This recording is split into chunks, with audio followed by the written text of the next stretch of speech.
Welcome back to Kada Umaga. Kasama pa rin po natin ang ating special guest na si Mr. Nyoy Volante.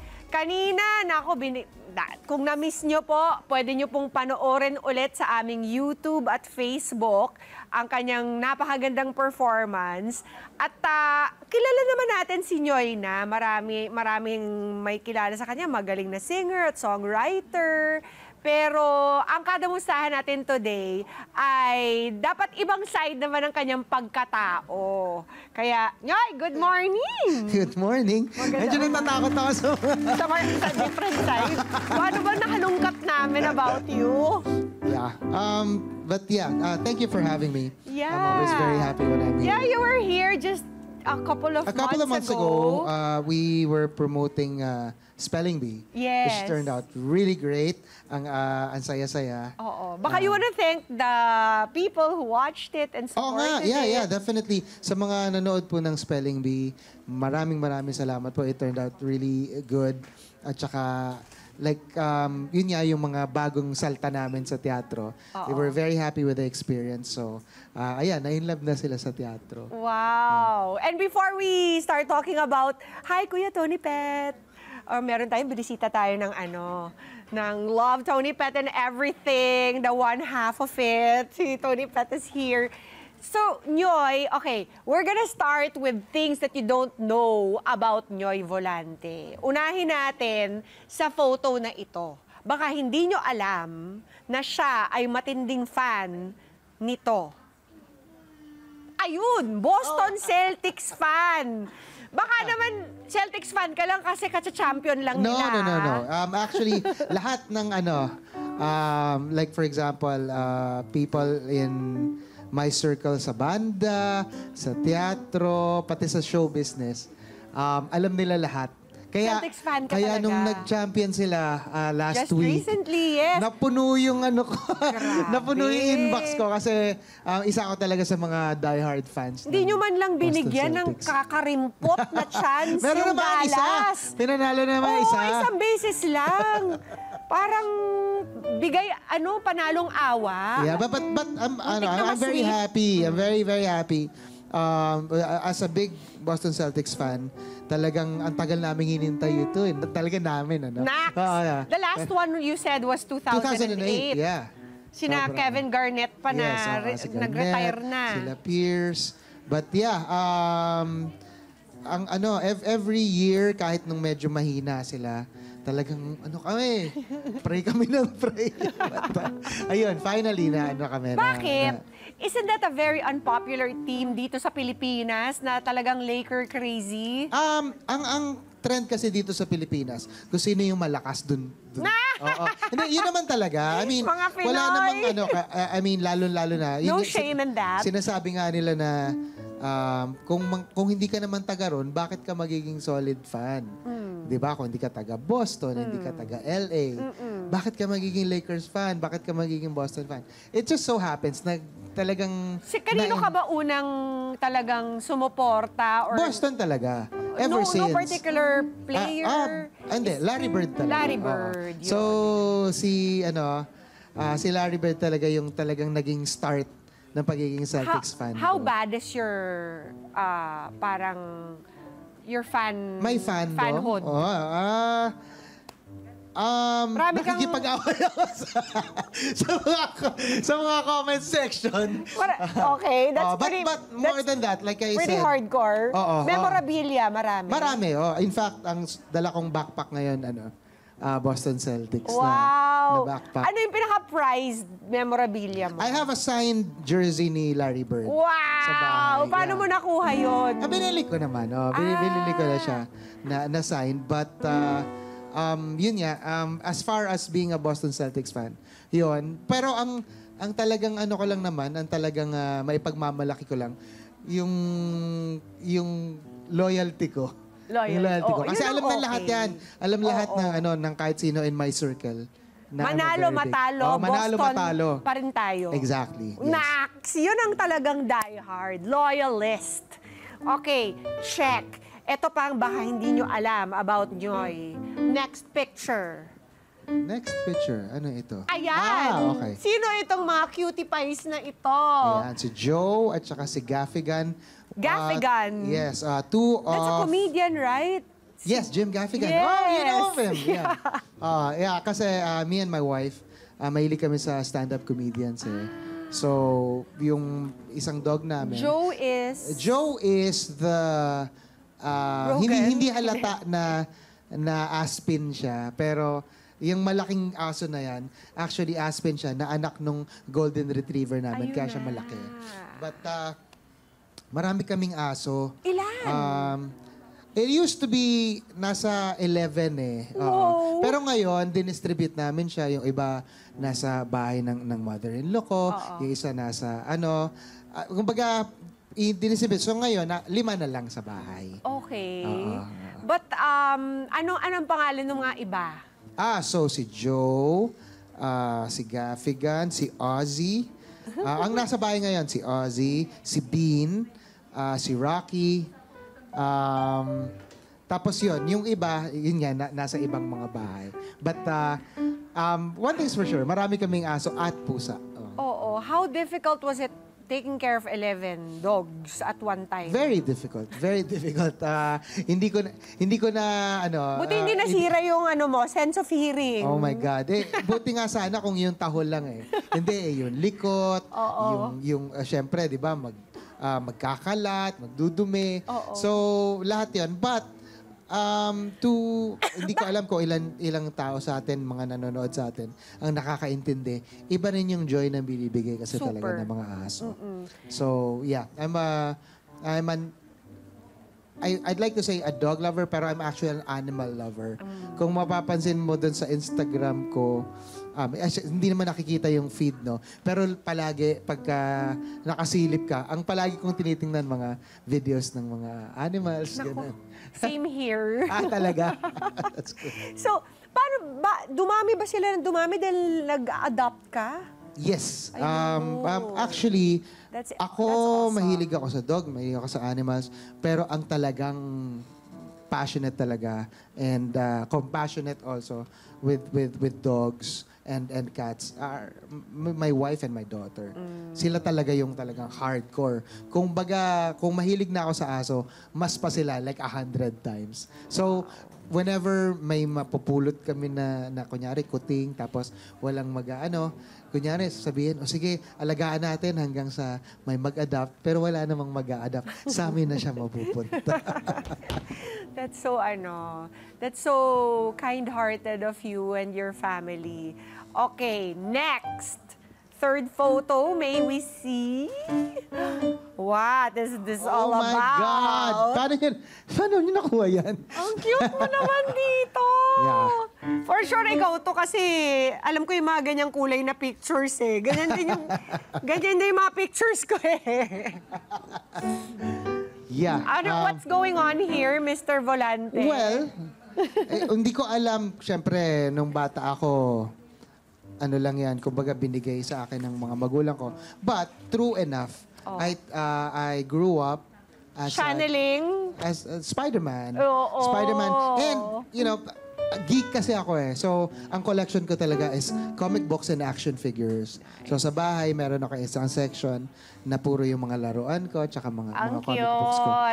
From the past hanggang ngayon. So, Spider-Man ka dyan? Yes, Spider-Man ako Nakakatawa dyan. eh, kasi nung mga early days, di ba, wala pa tayo masyadong pambili. Kung ano na lamang, di ba? Yes. Ako naman, favorite ko dati yung California Highway Patrol. So, naka-overall sa yung PJs na onesie. Tapos mag-helmet lang ako ng bike helmet. Tapos kunwari ako na yung yung Highway Patrol. Ang cute na kwento mga ko lang, make to do. dahil nasa Spider-Man na tayo. Natin. Oo. Meron ako before, yung mask ng Spider-Man. And then, I told my daughter na ako yung totoong Spider-Man. Hala. So, How old was she? She was like around 4, 5. Okay. Naniwala siya? Naniwala siya.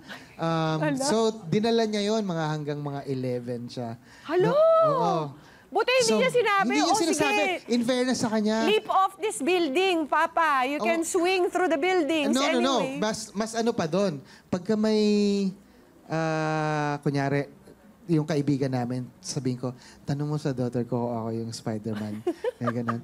Tapos sasabihin Lakas ng trip ni Daddy. Is your, dad Spider-Man? Eh, ganun. Tapos i-deny niya talaga, no. Ay, wow, kinikip niya yung kinikip niya yung secret. secret ko. And then, pagkatapos nun, sasabihin niya sa akin, Dad, someone's asking. Kaya, nung nalaman niya na hindi ako yung totoo Spider-Man, she was so broken-hearted. Siyempre, iyak siya ng iyak. But, yan, ako naman, ito na siya, sobrang guilty. Pero yeah, for the longest time, she thought I was the real Daddy, Spider-Man. last Yeah. mang trip. Bakit ba? Bakit si Spider-Man of all the superheroes that you could have chosen? Well, a lot, I like a lot of comic book characters. Marami. Especially Marvel. Marvel fan ako eh. Pero Spider-Man kasi, for me, it embodies like, kumbaga, karamihan ng mga comic book fans. Kumbaga, Spider-Man eh. Spider-Man yung Totoo yung medyo mas ordinary. Kasi Captain America, parang may ano. Ginawa sa lab. Exactly. Yun, si Spider-Man talagang parang medyo normal na tao na... Nakagat lang ng nakagat insekto. Exactly, na nagkaroon ng powers. But yeah, I've always just been very interested with Spider-Man. Yeah. Siguro kung nangyari talaga sa totoong buhay, parang mosquito woman na ako. Kasi lagi akong kinakagat ng lamok. Ayoko na magkaroon ng ganung powers. Okay, next. Let's see the fourth photo. Ano ito? Ano yan? Uy, Oh, Stan Lee. si Stan Lee. Yes, oo. Ay, talagang Marvel fan Marvel ka. fan talaga Pati si ako. Stan Lee, meron kang Yes. figure. So yun nga, I'm a very big comic book, And especially toy Marvel collector. fan. So yung pagiging comic book collector ko, nag-transition siya nung when Nanganganak talaga yung mga hoarding, eh. Exactly. But at the same time, syempre, kung bata ka, wala ka masyadong pambili. Syempre, nung nagkatrabaho na, Ayan na. meron ka ng pambili, medyo nagkaroon na ako ng na parang, parang gusto kong bumili nito. Hanggang sa dumami na sila ng dumami. Grabe. Oo. So, ilan? Nabilang mo na ba ang latest? Hindi ko na siya nabibilang. Marami na siya. Tsaka maraming naka-display, pero marami din nakakahon. Oh, kumbaga yung ibang mga binibili kong figures, hindi ko siya binubuksan. Kasi Pwedeng ipang eBay. yeah, but Diba? I mean, Sa oras sana hindi ng na umabot doon, di ba? Sa oras ng pangangailang. Exactly. Pero I have mga action figures, yung iba from like the late 80s to the mag na 90s na nakakahon pa hanggang ngayon. Ano yung pinakamahal? I have this na comic book Or toy? na toy. Pwede rin comic book. Oo. Naku, grabe Well, rin yung mga comic kasi books na yun. with the comics kasi marami ako ng mga first appearances. So, meron ako first appearance ng Avengers, meron akong first appearance ng Saan nabibili yan? Miles Yung Morales. mga ganyan? Like, Dito sa Pinas? meron din. Malaking community dito eh. Facebook lang, ano? Oo. Ang laki ng natulong talaga ng internet para mahanap namin ang isa't isa. Pero yun nga, yung mga comic books and action figures, they go hand in hand. Minsan hindi mo na alam kung ano yung mas mabigat sa'yo, pero kailangan magkasama talaga sila. Yeah. Support naman si Wifey. Awa ng Diyos. Awa ng Diyos. Hindi yung parang, ano ba to? Wag lang siya magalit pa. Baka ipamigay eh. Okay. Cute naman ito. Ang cute naman ito. Ngayon lang ako nakakita ng figure ni Stan Lee. Fifth photo, please. Oh. Wow. 2018. Do you also draw? Yeah. I drew this. This is my... Si ano to, di ba? Si Toy Story. Yeah, so parang siya, parang comic book depiction ng... Ang galing! ng Toy Story. Marami pa yan Si Woody, yes. Marami pa yan.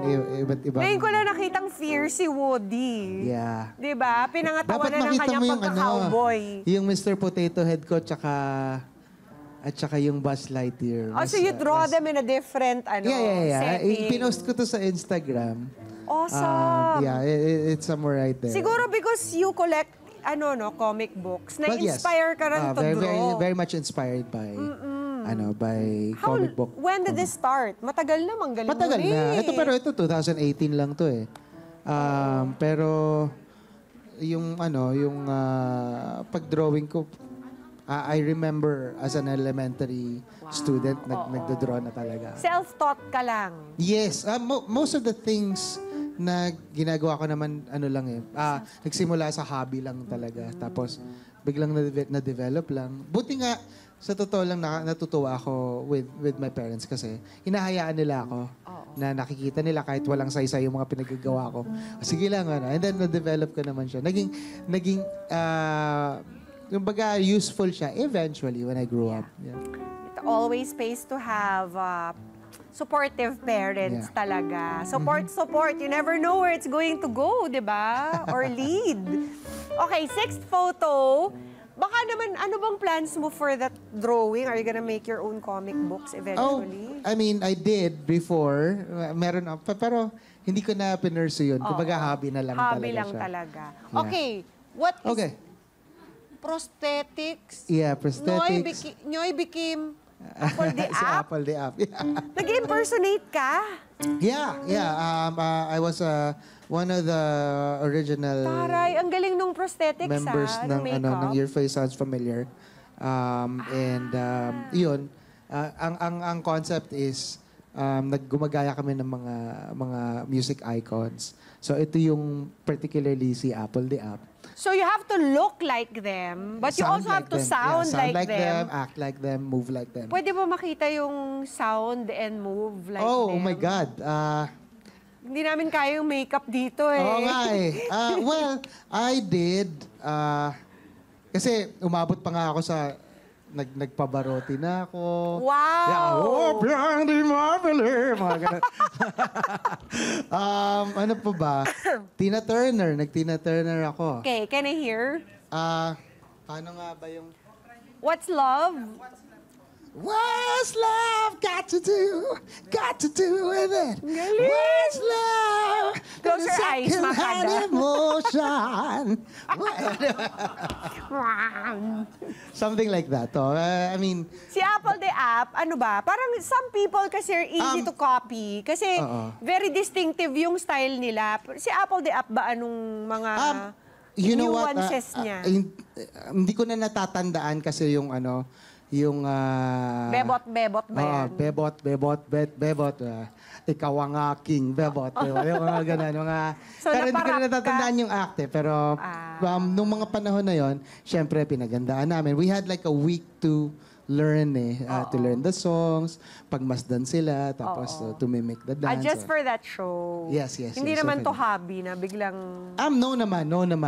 Definitely, this was something na ginawa namin because of the show. Pero natatandaan ko, even after the show, people were asking me to do more. And hanggang sa mga, usually kasi pag sa mga corporate show, kasama ko yung banda, tug with my guitar. May umabot sa point na ayaw na nila noon. Gusto na nila si Tina Turner. Hala ka! Sinimulan mo yan Totoo nga. Lagi pa naman naka-heels yun. Exactly. Dapat maganda yung legs mo. So instead of me with my band, ngayon kasama ko na makeup team at saka yung Glam team na. glam team, yung prosthetics team. Stylist. So So, ayaw mo na ulitin? Ano lang siya, kumbaga nakakapagod. Oo. Kasi after nun, magtatanggal ka. Ganon. Pero masaya siya, in fairness. It was a phase. And let's leave it at that. Okay, 7th. Can we see the next photo, please? Ayan na nga. Ayan naman. Diyos ko, doon talaga umuuwi. Nahawa mo na sila. Exactly. Lalo-lalo na itong daughter ko. Kumbaga, umabot na sa point na naintindihan niya na pagka nagsasalita ako about mga history, tapos yung mga first appearances nung sinasabi ko kanina, kunyari si Venom, ang first appearance niya dito sa comic na ito, alam niya. So when she sees, kunyari, nung nandun kami sa US, we were in Hollywood, and then meron dun t-shirt of this album, parang comic book cover. Sabi niya, Dad, this is the first appearance of Wow, well-versed na rin siya. Medyo sabi ko, natouch ako kasi naiintindihan niya na. Oo. Buti si Mrs. Nagpe-play along. Oh yeah, definitely. Siyempre, sa akin mas malalim. Mas malalim yung fandom ng Marvel and ng comic books. Pero, kasi because of the new movies, because of the MCU especially, Yes. Medyo nakaka-relate na even those na hindi naman talaga malaking fan nung Oo nga. Kasama na kami doon. Pero, paano nabago ng iyong pamilya ang iyong katauhan, Yoy? Oh, You only have the one daughter? yes. Well, the thing is, mas masarap talaga yung mga ganitong bagay kay yung mga geekery or sports, like manonood ng Boston Celtics. All of this, pag may kasama ka, mas masarap eh. Pag-shared, Exactly. yung experience. So, kagaya my daughter, my wife, they're not really big sports fans. Pero nung finals, we were in the movie room, sabay-sabay kami nanonood. Nice. Sumisigaw sila. Hindi ko alam kung yung sigaw nila totoo o suporta lang sa akin. That's so Pero sabay-sabay sweet. kami Super cute. nag-cheer. So, it gives me like such great pleasure pagka ginagawa ko itong mga bagay na to. Tapos nakikita ko nandyan sila. Nice. So, kami, we like Disney. We Yes. like theme parks. Before, syempre, nung single ka, pagka Kasama mo. nang ibang bansa ka dahil sa trabaho, isasama mo na yung pasyal, di ba? Iba eh. Iba yung nung mag-isa lang ako, pupunta ako sa mga theme parks. Iba ngayon na Kasama yung pamilya. kasama ko yung pamilya ko. Tama. So I'm sure when your new musical starts, they're gonna be front and center. Yeah, they visited our sandbox night, yung rehearsals namin. Oo. And they watched it. They watched one of our earlier rehearsals. And may mga input na naman sila, may mga that's good. and natutuwa sila na kasi yung Little Shop of Horrors is also something that they like. Sa They saw the movie. movie. The movie, yeah. Sino ka ba doon? Mga kada, please watch out for this. Kailan ba ito lalabas? Nyoy? Okay, so we are doing Little Shop of Horrors. I'm with Karil, Yes. Sue Ramirez, Yes. Reb Atadero, and a lot more. Oo. We will... Kailan ba ka mag-open? We'll open July 6 hanggang 28, all the weekends. So just punta na lang kayo sa the Sandbox Co para makita niyo yung schedules. But yun nga, magsisimula kami July 6 hanggang 28 at the Globe Auditorium sa Maybank Performing Arts Theater sa BGC.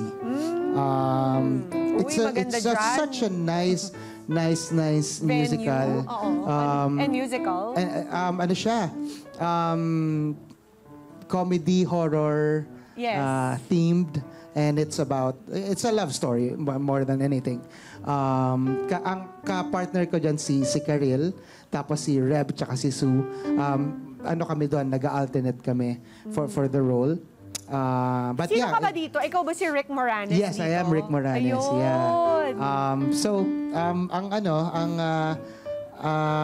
Tag dito, ang premise ng show sa mga hindi nakakaalam is yun nga, more than being a love story, Yes. it's also about moral dilemma. Moral dilemma. Oo. So, syempre, hindi naman namin masyadong ikikwento sa inyo para may surprise. But it's about how far would you go for love? Kung ano yung kaya mong gawin Yes. na minsan ayaw mo na sanang gawin. Because, yung moral issues. Pero syempre, pag may kasama ng itong moral issues na to, ang kapalit nito is yung success, but at the same time, yung love. Yung nakita mo na yung love. So yeah, that in the form of a horror comedy musical. Sobrang matutuwa kayo. We're And working the so much. libretto is Alan Menken, Yeah, Alan Menken, who wrote a lot of Disney songs. who wrote Little Mermaid, Yes. Aladdin, Yun. Beauty and the Beast. So, yung mga mahilig sa dyan, lalo-lalo na yung the golden age of Disney musical. yung mga Disney musicals. Matutuwa. Sobrang matutuwa kayo kasi andun yung yung pag maririnig mo, parang ganito yung feeling na nararamdaman ko pag nanonood So you ako can ng just imagine what you're in store for pag nanonood kayo ng Little Shop of Yeah. Horrors with Mr. Nyoy Volante. July 6 to 28 po, mga kada. Kaya Yes. saan nga ba? Sa Sandbox Collective? Sandbox Collective. Facebook? Instagram. Instagram. Meron din silang Facebook. And it's all posted there. Of course, yung sa amin, connected na rin yon. So yung mga social media na ako, yun. ni Karil, ni Sue, lahat naman doon, na rin dyan, kumbaga connected na lahat yan. Makikita nyo kami, nag-collaborate na kami to promote the show. So, Yes. Little Shop of Horrors, everyone. It's going to be very, very soon. So, please grab your tickets kasi sigurado ako matutuwa talaga kayo. Promise. So interesting! Kaya watch that space para malaman ninyo kung kailan po magiging available ang mga tickets for Little Shop of Horrors. Maraming salamat, Nyoy, for Thank your you so time much. this morning. Mga Kanet 25, this is Pia Guanyo Mago. For more Kada Umaga updates, please click the subscribe button and follow us on Net25 social media pages at Net25TV and at Net25 Entertainment Facebook page. See you guys. Bye!